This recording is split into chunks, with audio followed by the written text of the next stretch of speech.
Tania, welcome to your own podcast. Thank you. It's really exciting. Now, this is kind of a getting to know you episode, so that people who haven't met you, haven't spoken to you, don't know anything about you, but are interested in what you have to talk about, will find out a bit more about you, find out about your background, your experience, your expertise. So I suppose the first question should be, how did you get into HR in the first place? I would say it was probably nearly 20 years ago now when I was kind of floundering in terms of my career. I'd worked at JP Morgan and was currently working at the Daily Echo, but I didn't really get any job satisfaction. It was more of a job rather than a career. So I decided to do an online psychometric profile questionnaire because I thought, well, that might be useful in terms of, what kind of options would be good for my personality and in terms of career. So the results of the questionnaire highlighted my suitability to either HR or marketing. And I think I was just more intrigued about human resources and what that would involve. So I basically did some research on the internet, looked at the various websites like CIPD and ACAS.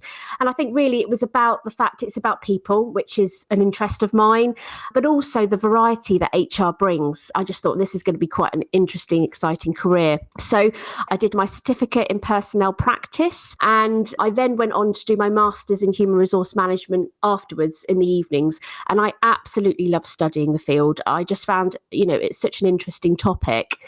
Unfortunately, at that time, it wasn't very easy to get an HR job. Every job I went for tended to need some experience. So whilst I was actually proactively studying, I didn't have the experience.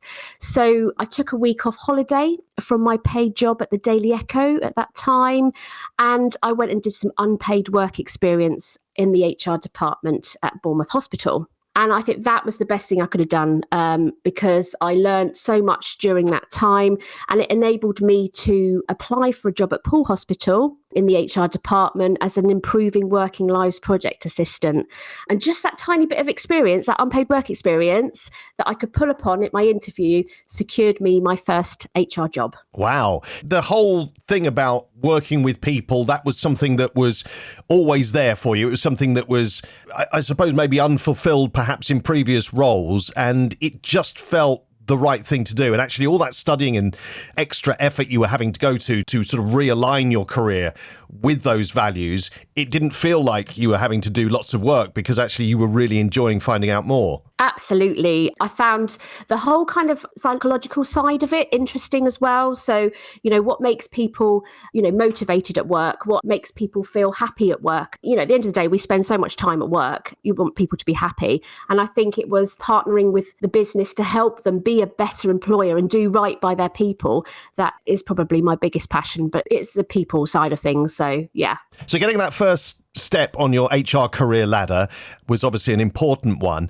And how did it sort of go from there? What was sort of the next step for you? So I worked at Poole Hospital. It was a fixed term contract, but that had given me at least some kind of experience in HR. I then went on to work at Dorset County Council in the schools HR team. And from there, I worked at McCarthy and Stone. So I think, getting that kind of stepping stone from Poole Hospital and then getting some experience in different sectors was really beneficial. McCarthy and Stone was a great employer. I was there a long time. I learned a lot about HR and about people management practices and HR strategy. So that was really quite important. And then I just got an interest in consulting. I was studying for my master's in human resource management back in 2005 with a lady who actually worked for an HR consultancy. And to me, it just sounded like the best job ever. And I think that it kind of formed my ultimate goal. I wanted to not just work for one organisation in the corporate world as an HR professional, but actually provide an outsourced service to lots of different SME businesses. And I think that's where, the variety of different industries, different challenges, different frustrations just makes the job even more interesting and varied. Because I suppose when you're working for a particular employer, you get to know the workforce, you get to know the culture of the business, you get to know the policies and practices of the business really, really well. But being able to diversify and work with lots of different organizations, you can sort of see different ideas that are working, ones that are not working. You can maybe suggest ones that you've picked up from one organization that would work for another, and it gives you a much broader base of experience. Yes, absolutely. And I think you do need that when you go into consulting.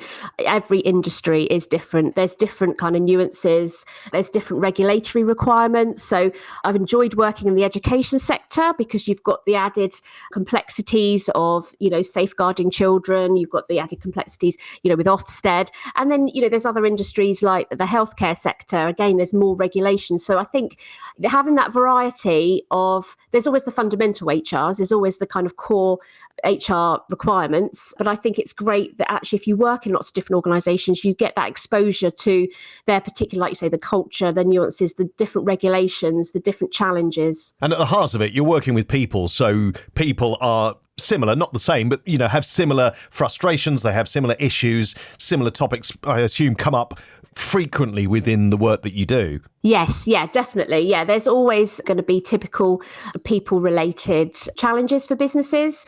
But, I think this is it makes it so varied because actually you could be providing that kind of reactive, what I like to say, employee relations type support where you're dealing with the issues, the problems, the challenges, helping employers to navigate the risks that are associated with that.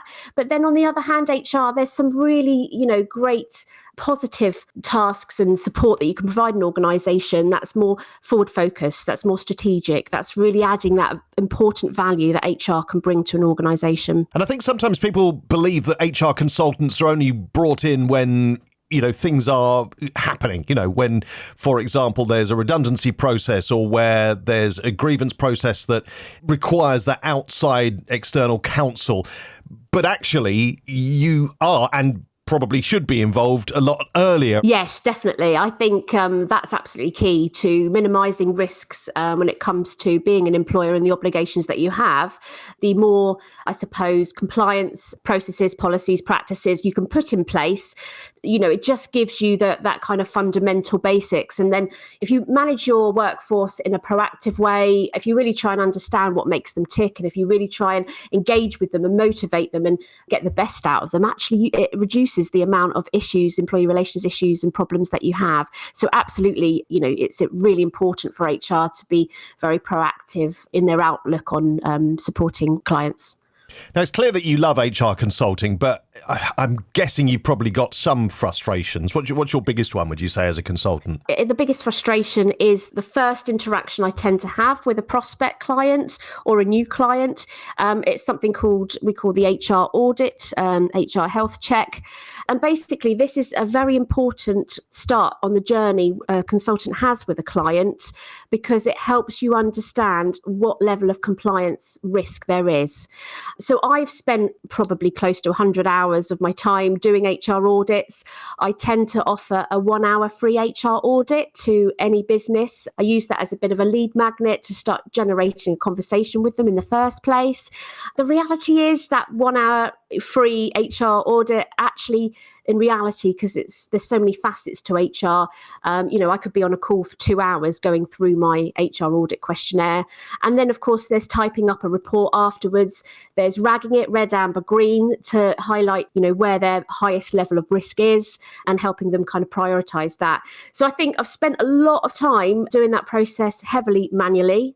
It's an important process, but I think the biggest frustration for me was born out of the fact that I had a prospect client book in my diary free 1 hour HR audit, and they didn't turn up on the call several times. And so by the third or fourth time, I was getting frustrated because I was working my day around that appointment with them, and that they didn't turn up.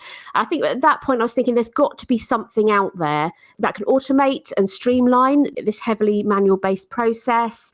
And so I think that's where I started to think about what technology is there out there, some kind of HR compliance tool that would be compliant with employment legislation that I could use to speed up that process. Unfortunately, I couldn't find anything, so I wanted to solve this problem, find a solution, not just for myself, but also for other HR consultants who, might be leaving the corporate world and might be looking to come along into the HR consulting world. 12 months ago, I didn't know what a SaaS was or what a MVP was. And so I just have loved the fact that I've learned so much more about a different industry. And I'm really excited to launch this shortly. So talk us through this tool. It's a white label tool for HR consultants, and they can use it with prospects and existing clients? That's correct, yeah. So it's going to be white labelled and branded in the HR consultants' branding colours and logo. And it's a tool for them to support their clients with an in-depth analysis of their level of HR compliance. It's designed and developed for the HR consultant in mind. And it offers a clear roadmap to enhance the compliance and streamline processes for the client. But it also enables the HR consultant to package up their services accordingly so that it's really meeting the needs of the client. So does it look at what the clients have got in place already, their policies and procedures, and where that could be improved? Yeah, so basically it's a questionnaire that's broken down into 8 key categories when it comes to employment legislation, health and safety and GDPR. And the output to those questions, depending on how they're answered, will provide a visual representation in terms of the risk level. So red, amber, green, there'll be a speedometer rating. So if the client actually does have quite a lot of the practices and processes, policies in place, then their rating should be faring better than perhaps if they don't have them, which will be a positive for them to be able to see. The tool will then generate a bespoke HR diagnostic report for each of those 8 categories with a clear action plan so that there is a clear process in terms of the outputs from that report and how you remedy the risks, what needs to be done to remedy the risks.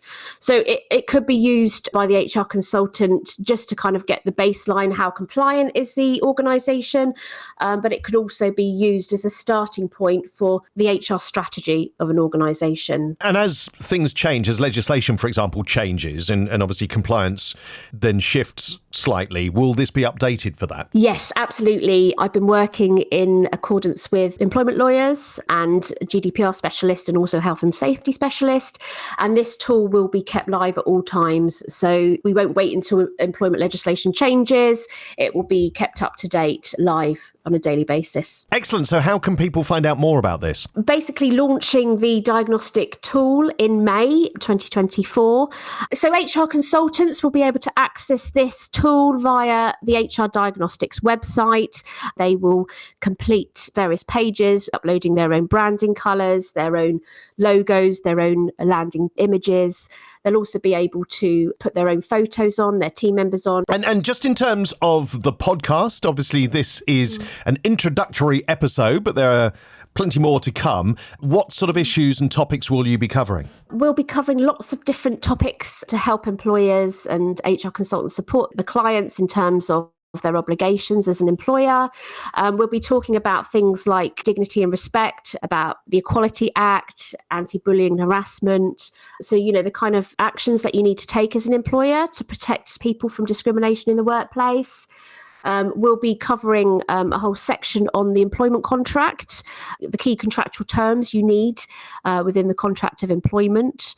We're going to be looking at what the essential policies and procedures are, so the basic policies that you need in order to be compliant. We're going to be looking at pay and benefits in terms of what you need to do as an employer to meet the minimum kind of statutory pay and benefits. We're going to be looking at workplace safety. So I'll be getting a health and safety specialist on the podcast to chat through what is required of an employer from a health and safety perspective, and also the same with a GDPR specialist in terms of what employers need to be aware of when it comes to GDPR and data protection regulations. So a really comprehensive menu of things that are going to be covered on the podcast, and certainly a must listen. Yes, absolutely. Yes. I'm really excited to bring in different specialists to the podcast and invite them to have a good conversation about all these topics. Well, good luck with HR Diagnostics. Good luck with the podcast. It's been great to speak to you. It's been fantastic talking to you too, Steve. Thank you so much.